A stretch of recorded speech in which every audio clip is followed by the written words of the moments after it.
By looking at my YouTube profile picture, you can probably tell that Sonic is my favorite game franchise and just franchise in general. I love the games, the TV shows and movies, and I really want to start reading the comics soon. In fact, one of my first memories growing up is seeing a glimpse of Sonic X on TV whilst my parents were switching between channels. Point is, the blue blur has been a constant throughout my whole life.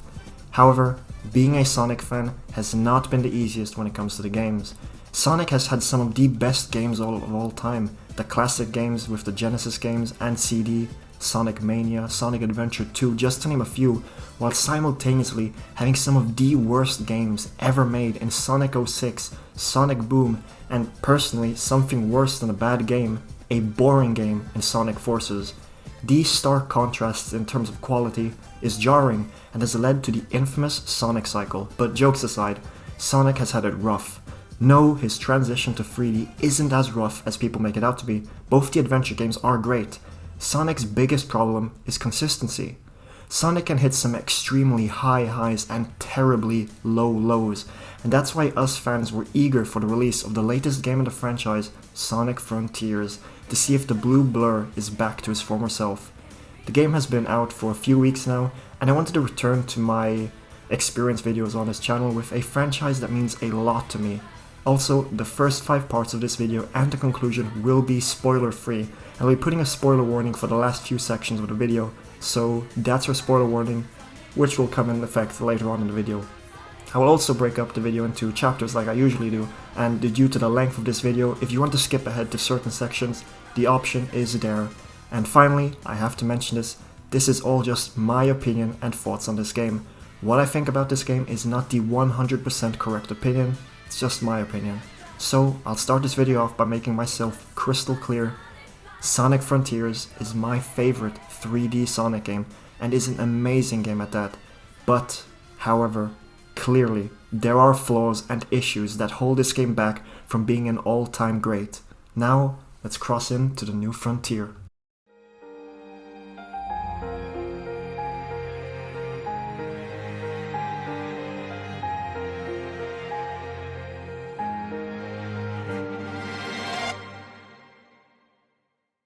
Sonic Frontiers' biggest selling point is the world, the Starfall Islands, the new open zone formula. Normally, I talk about the gameplay to let you know how Sonic controls and stuff, but I feel that the world comes first and is a focal point to the game. After the reveal trailer last year in December, I was amazed at how good the game looked, and was so happy with this new direction the series was going in. I was imagining running around how Sonic did in the Sonic CD opening. I was excited, and then I became skeptical. The IGN first reveal trailer was very concerning. The game looked empty, the animation seemed odd at some points, but the combat did look very fun, I'll admit that. I even at one point tweeted the infamous #delay Sonic Frontiers. It still confuses me and a lot of people that Sega chose to present Sonic Frontiers' first showcase with this trailer because a lot of people lost hope in this game. Now, as the months went by, we got more footage, and now finding out to play the game itself, I've got to say, the world is pretty fun to explore. Due to the nature of being an open world or open zone, how the marketing portrays it, which totally makes sense after playing it, there are various things for you to do on each island, and all of them are built around the support Sonic's speed and free spirit. And because Sonic is much faster than any other gaming protagonist, the world needs to be larger and more spaced out, otherwise Sonic would instantly finish the main plot or would have to constantly come to a complete standstill if the points of interest are so close together. So the world may look empty from an outside perspective when they only show glimpses of gameplay, but playing it feels a lot more different. The stuff you can do here is extremely varied. First, to open the map and know where what is, you need to do these small map puzzles. These range from parrying objects, shooting spheres into hoops, and time trials. It's a great way to encourage the player to learn a lot more about Sonic's moveset and how they can improve their skills with these small challenges. The best part, in my opinion, about opening the map is the fast travel system that they implemented here. Instead of having the normal open world gimmick of opening the map and choosing a point to go to, which does get introduced later on once you have 100%ed the whole location of the map, the game connects these map locations with grind rails, which you can use to zip across the island. It's so much fun, and it's a great way to experience the size and scope of the Starfall Islands, because really, the size of these islands is staggering. Visually, the islands are very bare bones. Kronos Island, the first one, doesn't look like anything extraordinary. It does look like the Windows XP background, which can be good or bad for some, and the multiple platforming obstacles scattered across the world are very jarring at first, and still are as you continue playing the game. However, I can confirm that the next two islands after Kronos, Ares and Chaos Island, the desert and volcanic post-apocalyptic island respectively, both look far better visually than Kronos. Ares is filled with lots of verticality, giving you options to climb the ruins, dash up and down through the sandy dunes, and a nice small oasis. Ares is probably my favorite island, combined with the desert vibe. It's just a fun time. Chaos Island, although looks great and unique, is not so fun compared to Kronos or Ares. I'd say it's my second least favorite island of the 5, mainly because of the puzzles and collectibles you will be collecting. It's a pace breaker and was probably the closest I felt to not wanting to play the game at all. It's a shame really, because after having the first two islands be so much fun to traverse, this one was a chore as, like I said, thanks to the random challenges scattered in odd locations. One of the main things you'll be doing is collecting memory tokens, which are used to progress the story and also unlock extra cutscenes of dialogue with Sonic's trapped friends, or dialogue with Sage, the new villain of the game. These tokens are found at the end of these small platforming or rail sections scattered across the world, and it's fun to enter these and do some fun platforming before going back into the open world. My biggest complaint with these small sections is automation and camera focus. There are many times in the game when you're having a great time dashing around the open world when suddenly a surprise spring or boost pad sends you right into one of these small sections. The 3D ones are more forgiving because you can jump out of it, but the 2D ones essentially trap you in the section, forcing you to finish it, which can hurt pacing and overall enjoyment of the game, which is exactly what happens in Chaos Island. However, I did enjoy most of these challenges, except for the ones in Chaos Island, of course, so it was fun. And following that, after you have collected enough memory tokens, you are thrown into a different minigame, completely different, and these are just, like I've been saying, fun. That's the main thing about Sonic Frontiers, it's just a very fun game. Like, a lot of fun. One of them is literally Space Invaders, whilst others encourage fun ways to use Sonic's movement in the open world to literally pinball, which I didn't enjoy. It was not fun. I don't know how they messed up the pinball mechanics here. It does not feel like pinball at all. It's not good. But progressing the stories of the characters on the main game, as some of the minigames even give you a Chaos Emerald with a comical Sonic dance scene each time, was an efficient way to keep me running along my journey. Continuing to progress the main story, you also need to collect Portal Gears, which is an item that you use to access the Cyberspace levels, which in turn gives you Vault Keys, which are then used to unlock some of the Chaos Emeralds from the vaults around the world. I'll talk about the Cyberspace a bit later, so for now the Portal Gears. These gears are dropped primarily from the mini-bosses around the world. These bosses, and I'm not understating this, are super cool. They all vary from one another, and like the puzzles that put the player's movement skill to the test, these provide solid challenges at the player's combat, and sometimes even the movement as well. There are those like Ninja that encourage parrying, dealing combos, and knowing when to move out of the way, compared to Squid that takes the player on a wild ride and dashing out of the incoming shots, and even Sumo locking you into a UFC fight cage, using the arena itself to take it out. I can't stress enough how fun these are, but some of them are, well, they really drop the ball. Squid, for instance, due to visibility of the shots at certain angles, you won't be able to dodge them in time, or Shark, which locks you into a long QuickTime event sequence. All in all, they do a great job at rounding out the complete island experience. Now that I've talked about the islands in length, it's now time to talk about the Hedgehog himself, Sonic. Key, huh? Sure beats being called a rodent. Are you saying I can rescue my friends? Find the Chaos Emeralds. Destroy the Titans. Tear down the wall. Sonic Hedgehog has gone through a lot of different gameplay styles, from 2D, RPG, Boost Formula, and Sonic Boom, and now we have his first proper foray into the open world type of gameplay. Sonic's main style of gameplay since Unleashed, excluding Lost World and Sonic Boom, has been the Boost Formula, a formula that was fun back in Unleashed, cool in Generations, but stayed long enough to become a villain in Forces. If I remember correctly, the director of Frontiers, Kishimoto, said that they could not evolve the Boost Formula anymore, hence the change to the open world. Sonic movements are now a lot freer and less restricted compared to the Boost games, making Sonic feel a lot smoother and better to handle. As the talking point usually goes in Sonic games, the topic of momentum always gets brought up. Now, let me tell you that I did not pay attention to whether there was momentum or not. Sonic moved quickly downhill, slower up the hill, and if he had enough speed, could scale mountain walls. And if I stopped moving the joystick, the blue blur would come to a closing halt, which works well in the tight platforming areas. Sonic is basically born anew here and evolved from the boost formula. However, the boost isn't all gone in Frontiers. Sonic can still boost to increase his speed, but it works a lot differently. Instead of having rings or wisps to gain boost meter, Sonic has a stamina bar that controls how much he can boost before he needs to slow down to fill the meter.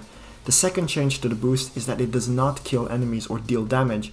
Running into enemies now isn't a easy mode to avoid problem. It's now a mechanic used to traverse the world faster than before, and also as a way to get the player to use the biggest new feature to Sonic, a full-fledged combat system. Many people might be surprised to hear this, but Sonic's combat system is really good.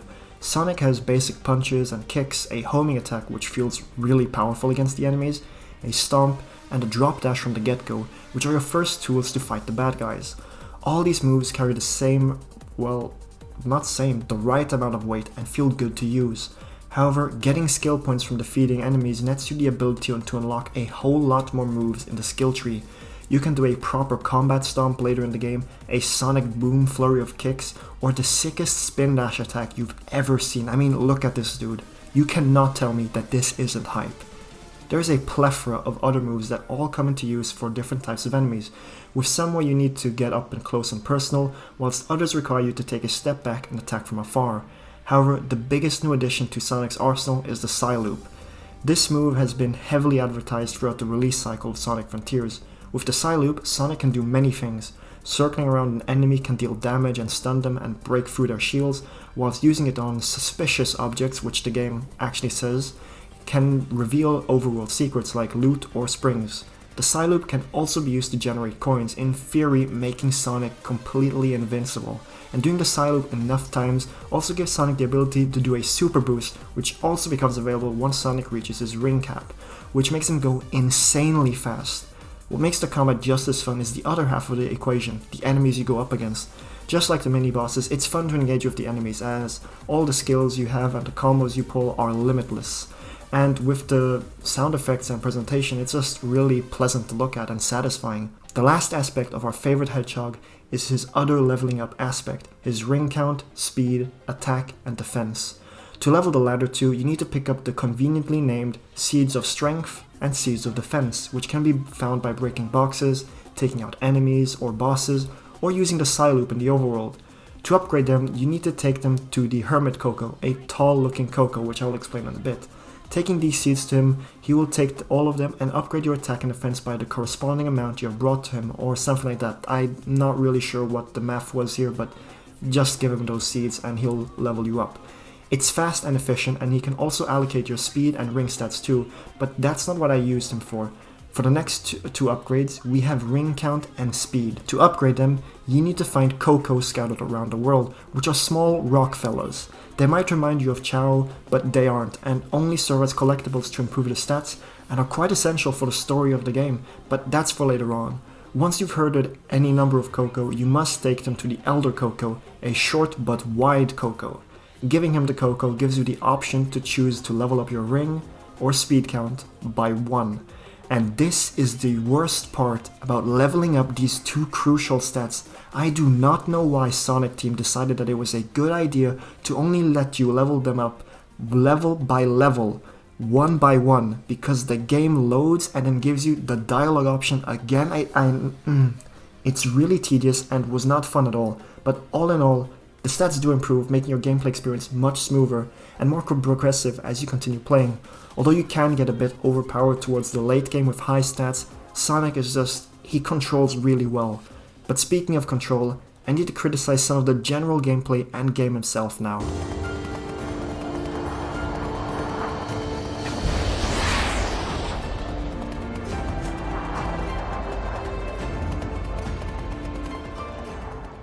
I don't know why, but people always seem to say that Sonic games have always been a buggy mess, which I strongly disagree with. People like to hate on Sonic games' quality, basing their whole argument on 06 and Boom. So is Sonic Frontiers a buggy mess? No, but there are quite a few issues that arise from playing.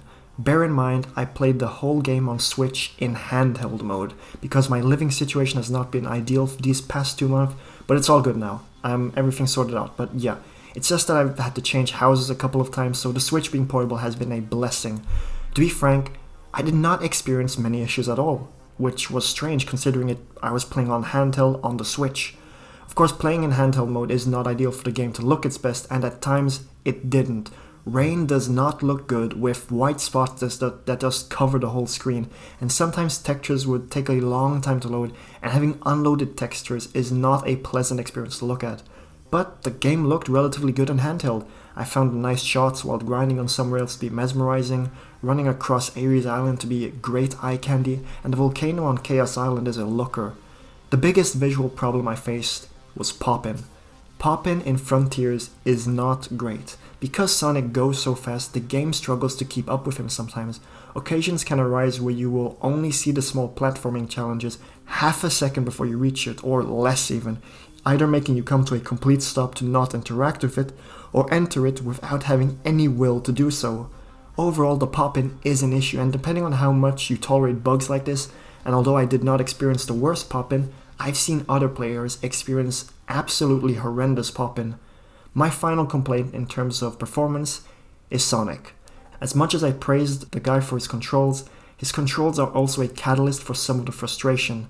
The reason as to why Poppin' becomes an issue is because Sonic runs faster than the game can load itself, and that's not the only thing Sonic can outpace. Sonic is faster than the camera a lot of the times.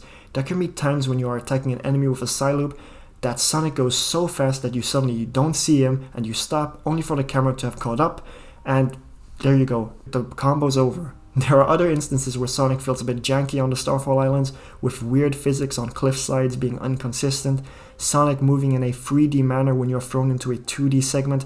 It's small issues of control that take you out of the experience, although only for a short while, but can become quite annoying. This is why Chaos Island is not as enjoyable as the other islands, because Sonic had a hard time following the laws of 2D physics, and there were times when I would boost to the 2D rail and fall off when going in a straight line. Overall, these issues were small, and their impact on my enjoyment of the game was not big enough to make me lose interest, although it was at its highest point in Chaos Island. However, there is one more area where Sonic controls poorly, and that's in Cyberspace.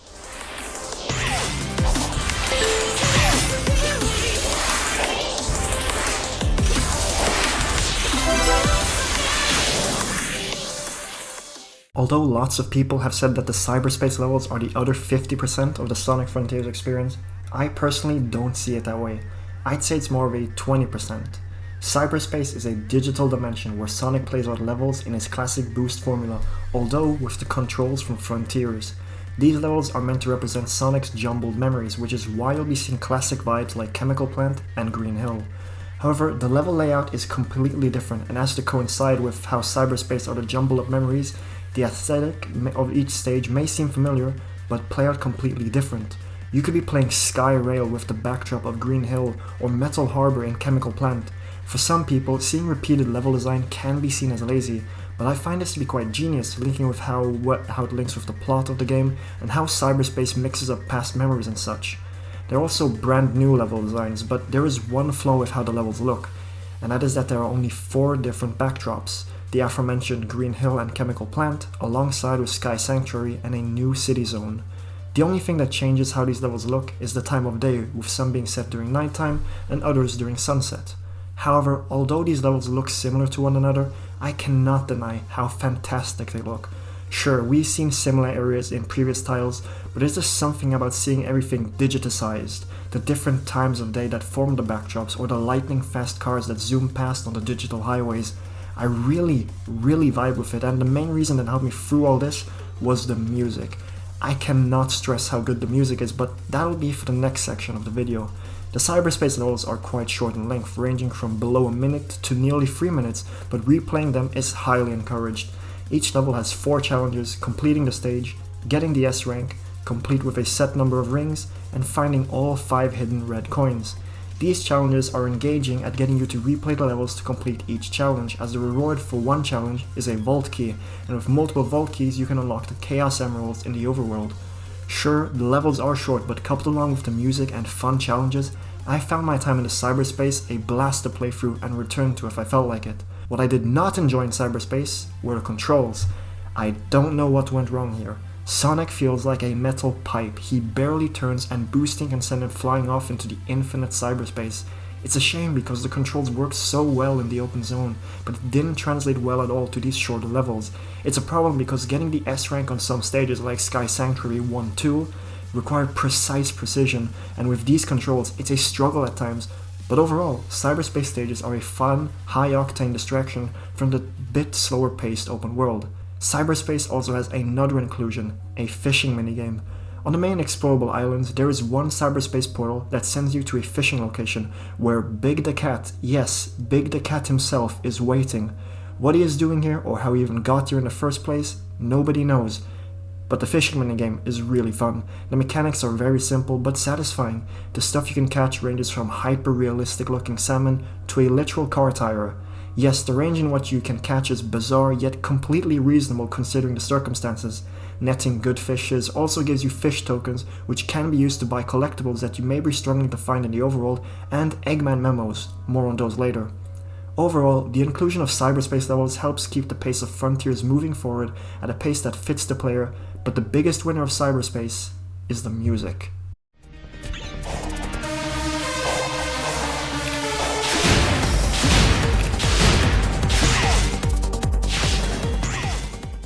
If you didn't know, Stillness and Motion is the name of the Sonic Frontiers soundtrack, which will be releasing on CDs and streaming services, well, today actually if I'm not mistaken. The title of the soundtrack is very fitting, Stillness referring to the softer, melancholic songs of the soundtrack, like the island themes, and Motion, well, everything action-like in the game. I'll try and keep this section short, but I'm going to say that this game right here has dethroned my favorite game OSTs of all time and taken the #1 spot over the likes of Persona 5 Royal, Final Fantasy VII, and Shadow of the Colossus. It is purely personal preference because I like EDM, which is the main genre of the cyberspace stages. We have everything from drum and bass to lo-fi to deep house to dubstep. Every single song goes unbelievably hard and it's insane. Sky Sanctuary, Flowing Light theme, the No Pain, No Gain one too, are just so good to listen to. The boss themes also go into the motion category of the soundtrack, being very digital-like, fitting the theme of the cyberspace and the digital world. The Spyro boss and Shark are both standouts for me. But going back to the stillness part of the title, the overworld themes, my favorite part about these tracks is how these songs grow and progress with you. The songs start off very soft and sad, but as you progress the story, collecting the emeralds and so on, the song becomes a lot more hopeful and uplifting, reflecting on how Sonic has managed to overcome great odds and has tipped the scales into his favor. My favorite one of these arrangements is the final version of Chaos Island. Yes, I do dislike the layout and gameplay design of this island, but by the Sonic sound team, its theme goes hard. I'll let you be the judge of the game's OST, as I've been playing Sonic Frontiers music throughout this whole video. There are some more songs that form the OST, but these will be going into the spoiler section of the video, so to end off the final non-spoiler segment, Tomoya Otani and the Sega sound team, you deserve a lot of praise for this soundtrack, because you didn't just knock it out of the park, you sent it all the way to the sun and came back with some real fire music. And now, this is your final spoiler warning.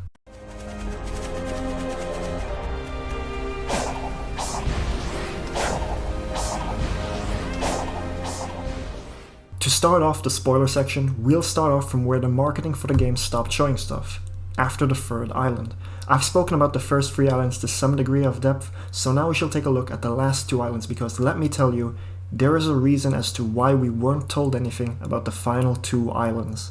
The biggest problem I have with the last 2 islands is that the game was marketed to have 5 unique islands, but that is not the case.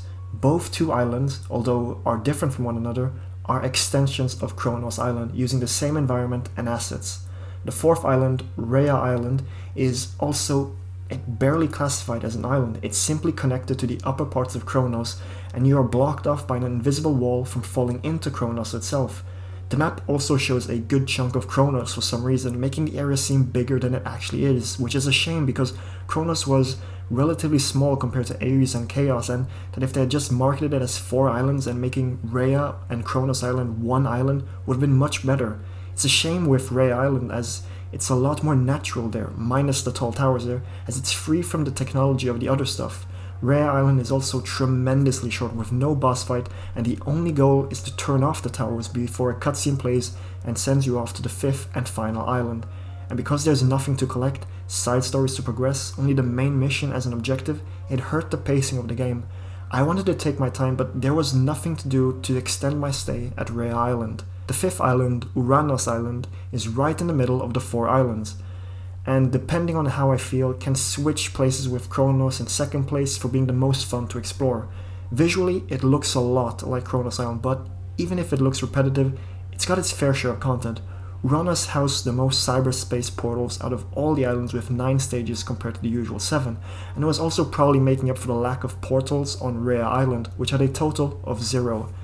The memory tokens found in this island are used to interact and progress the side story with Sage, who is a very interesting character, but that's for the story segment. There are also 2 fishing portals on this island if I'm not mistaken, and the views here, especially when the sun is about to set, make for some great vistas. Grinding around a cliffside, running across the field of flowers, off the bridge connecting the 1st and 2nd part of the island. Overall, I really enjoyed Uranos, bar the fact that one area was completely sealed off in preparation for the final boss. That too was also a shame, as that small forest area with a small oasis was a place that I really wanted to see for myself but blocked off by an invisible wall. At least the invisible walls are blocked off by some cyberspace voice, so at least it has some story continuation. But yes, story. It is now time for me to talk about the story of Sonic Frontiers. Some rescue. I'm still half ghost. I'm working on it, okay? What's going on with you? If you are expecting a story on par with The Last of Us, you've come to the wrong place. However, if you are expecting a fun and lighthearted story about the power of friendship that expands and unites the Sonic the Hedgehog lore, this game is it. This is the most serious Sonic story we've had since Unleashed, and the prime reason for this is the writing. Thanks to Sonic comic writer Ian Flynn. Flynn made the story really interesting and gave the characters here so much depth. I am impressed by how much these characters actually feel like characters. Couple this along with the cutscene direction and more animations to the cast, it was also always fun to watch. Amy, Knuckles, and Tails all have significant growth as people and go through some serious emotions.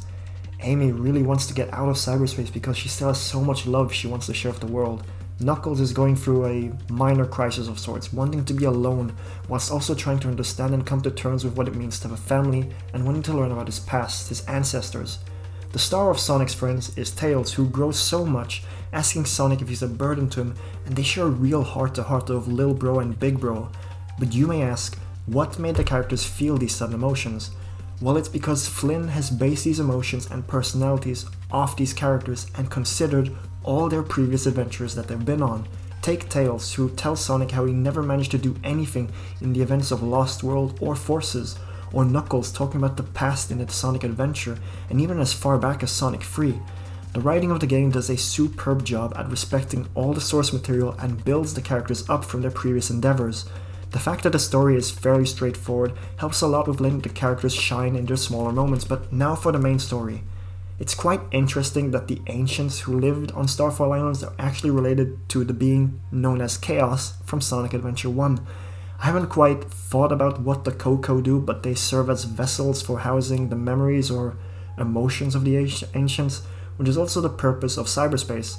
A lot of the lore is also thrown into the Eggman memos, which you can buy using tokens from the fishing minigame, and these are really fascinating. Eggman references previous events in the series, like how useless Orbot and Cubot are compared to Sage, how Sonic called him Eggman once and Eggman took the name in stride, and even how he never knew much of Maria. Like always, Eggman's voice actor, Mike Pollock, did a stellar job at portraying the character, and the same can be said for all the other characters in the game, and especially Sonic. Roger Craig Smith did an amazing job, and I know that few people find his new voice to be weird, but I think this deeper voice and new direction makes Sonic's actions and words carry a lot more weight. Sonic is still his usual free-spirited self, and he also shows signs of weakness, worrying for the people he cares about, and it was just really heartwarming to see these more somber moments. The last character to talk about is Sage. Sage is an AI created by Dr. Eggman, who is by far the best written character in the game, which I guess stems from the fact that she isn't bound to any previous game's story and can start her arc in this game. Although artificial, she shows signs of being a human, caring deeply for Eggman and them really sharing a father-daughter moment, asking what drives Sonic the most in life, wondering what keeps him going forward and taking the pain for others. Towards the end, she suggests Eggman to work with Sonic, and they do, and she opens up a lot more to Sonic, showing how she was really interested in his mindset and couldn't ask prior due to being under work constraints, obligations set by Eggman. And that's all I'll say about the story, writing, and performance of the characters. I tried not to go into too much spoilers, just try and touch upon some of the more important aspects. I'll talk about the ending of the game in the final section, so overall, the writing for Frontiers is peak Sonic the Hedgehog writing, thanks to an amazing script that Flynn had made, giving our favorite characters real moments to shine, and the simple straightforward plot makes them stand out even more. However, the biggest standout moment is one more thing, and that is when Super Sonic gets into the action.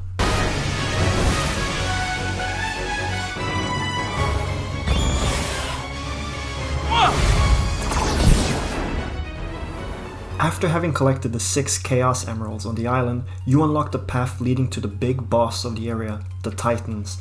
The Titans are grand, and I mean really grand in scale. They tower above Sonic and feel really daunting. To start the fight, you must reach their head and collect the 7th Chaos Emerald, which then turns you into Super Sonic. These fights are just... Okay, you know what? Massive spoiler warning here. Here is a quick montage of all the 3 major Titan fights, so without further ado, here you go.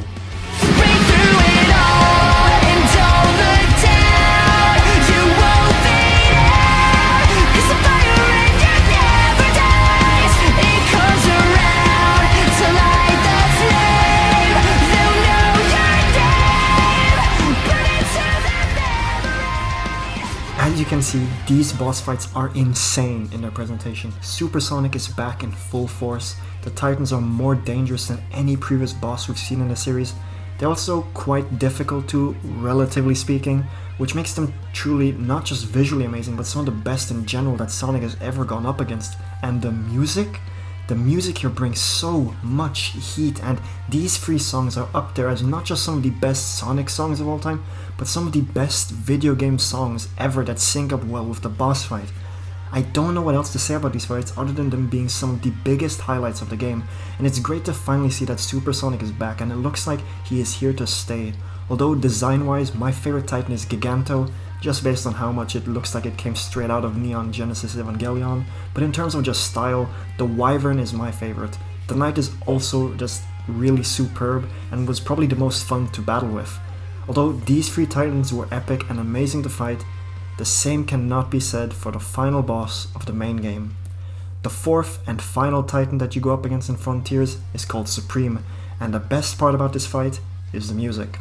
The battle music here is the main theme of the game, I'm Here, which is a phenomenal track. I can't put my finger on it, but this battle was just really underwhelming. I don't know if the boss felt easy to fight against, or that the tone of the game didn't feel right fighting in the middle of Kronos Island with the nighttime setting, but it didn't click with me.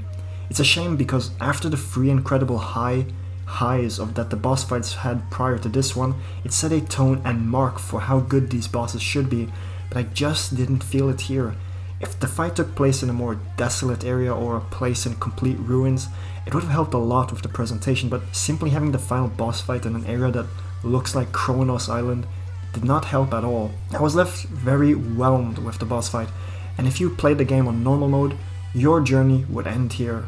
However, if you played the game on hard mode, you get one more final fight to tie everything together. The true final boss is the entity known as the End, an infinite and finite being that was the true enemy of the Ancients, which led them to create the Titans to defend against this being.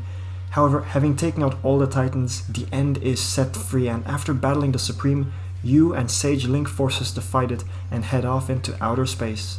You might be asking, what exactly is the final boss? Well, let me tell you, you are fighting a literal rock in a game of Space Invaders. You remember that Space Invaders minigame I mentioned just briefly earlier in this video? Well, that's the final boss. You shoot it for long enough until it dies. The fight might seem very bare bones on paper, but it felt far better than actually battling the Supreme in my opinion. For Sonic Team to throw a curveball like this as the true final boss requires a lot of guts, because having all these super Sonic fights before is a stark contrast to Space Invaders. The good thing is that it's a real endurance test. The boss is not too difficult, but it can trip you up. Atmospherically, the music is great, the backdrop is cool, and the speech at the end monologues to the player shows just how powerful it is. Of course, Sonic does defeat it, again, proving that Sonic is written to be insanely overpowered. However, the end doesn't die so easily, which then prompts Sage to self-destruct along with it to finish the game's final encounter. Even though the Supreme's boss fight was extremely lackluster in my opinion, the Three Titans and the end somehow make up for it, and I'd have to give the boss experience here a 10 out of 10. No questions, those Three Titans carried. Maybe the end actually did show that Sonic Team was under heavy budget constraints, but yeah, the boss fights were really good in Sonic Frontiers.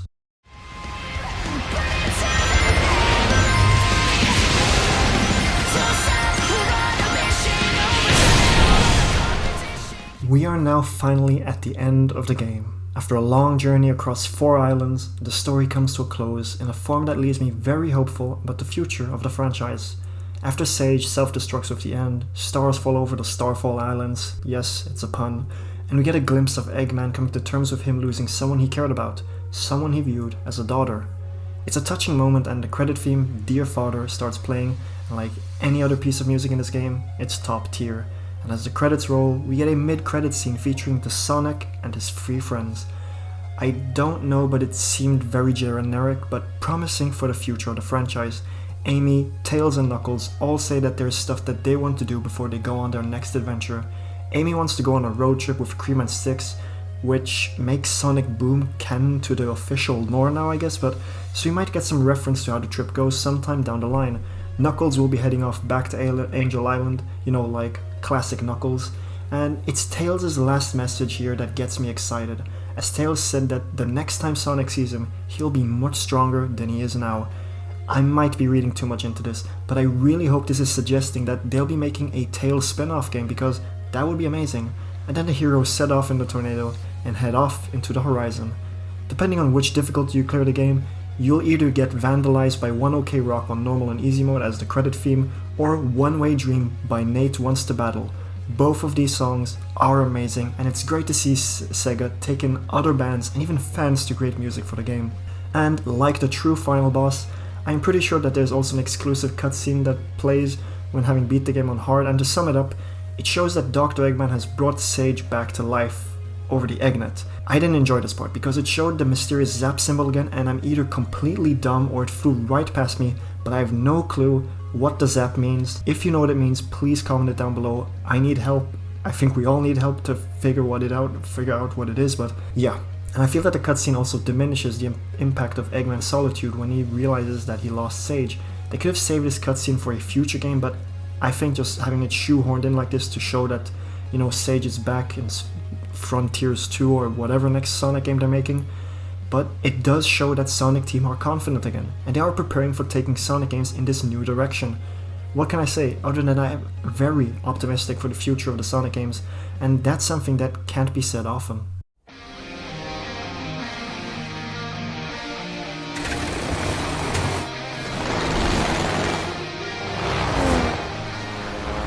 I know some may think that I am biased, but really, I love this franchise, and Frontiers has carved its way in my heart as the best 3D Sonic game in my eyes.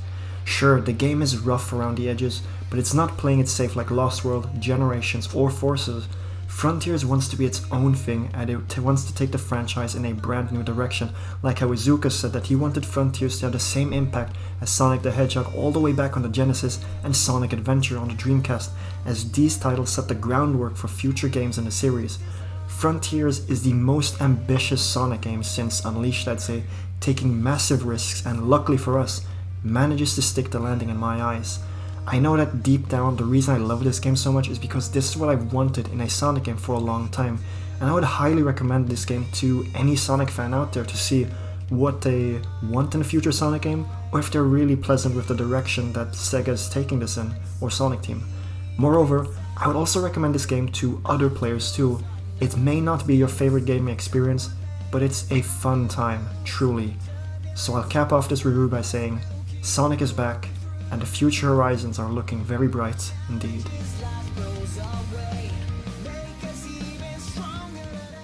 And with that, welcome to the end of the video. Thanks for watching all the way, it means a lot, and thanks so much for the support on the latest Elden Ring video too. This video was a struggle to write out. I'm pretty sure that this is by far the longest video I've made, and I hope that it turned out good, coherent, and interesting.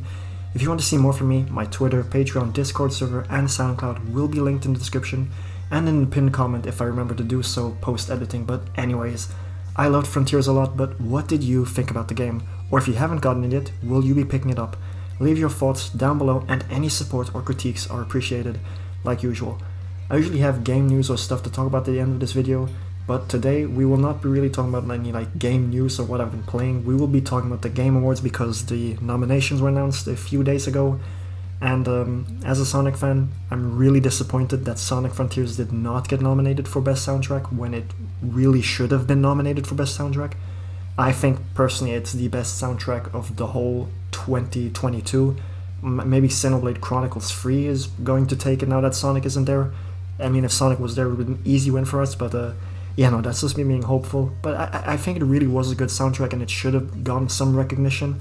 Maybe they'll, play some Sonic Team or Sonic music at the Game Awards as a guest appearance. But yeah, that's all I have to say about the Game Awards. We should have been nominated, but it is what it is. It sucks. So my next video will be coming out later this month, which will be about my favorite games that I played in 2022. Where I'll be talking about, the favorite games I've played this year, old or new, and ranking them as the top 15 list, which will just cap off a fun, good 2022. I've really enjoyed this year making all these contents, these long video essays, and switching to one video a month has been a good move for me. I think it's fun. But yeah, stay tuned for that. But yeah, again, thanks so much for watching all the way through, all the way to this part of the video. Have a great rest of your day, a good night, and a good rest of your week, and I hope to see you in the next one. So with that, Storm out.